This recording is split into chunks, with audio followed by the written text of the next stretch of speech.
Hey everybody, 9 Pound Hammer, Oklahoma. You know, I see so many things, so much going on out there.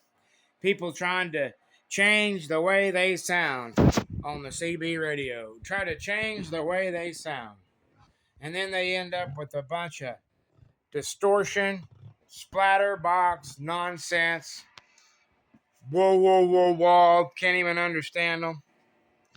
Nonsense.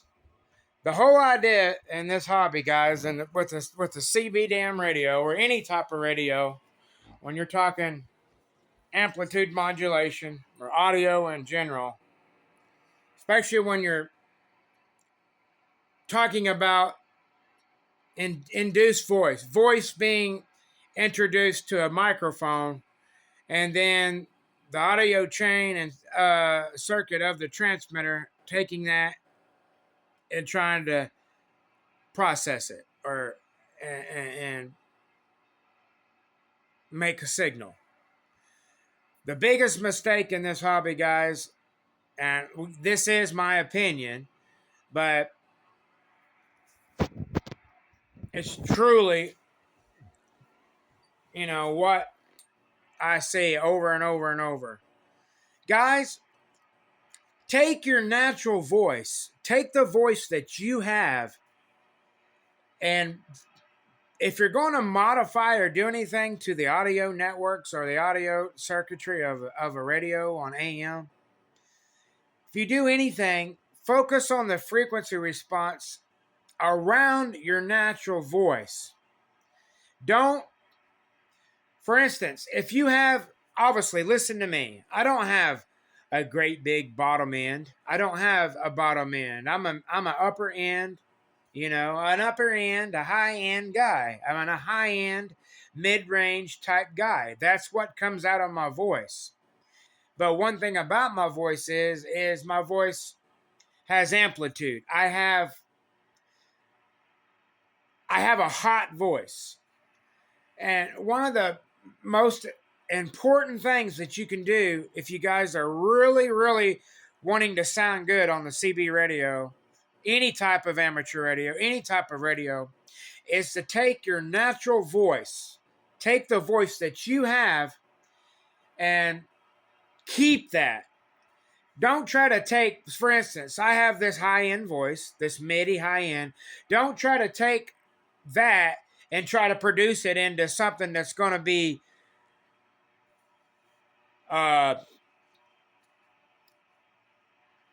bassy, low end. Because it's just not that it's not going to work that way. It ain't going to work properly.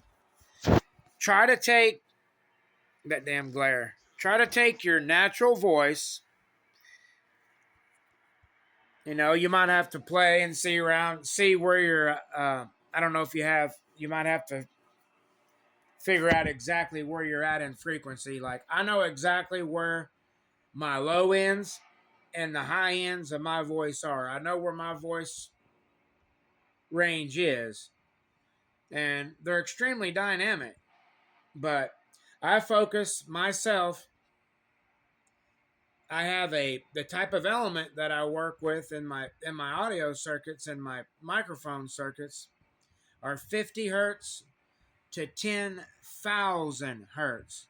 Drastic range. You want that. You want an element that covers a drastic range. Even though you might only be focusing in, say, 100, 200 hertz to 4, 5K or 3K, 4K or 3.5K.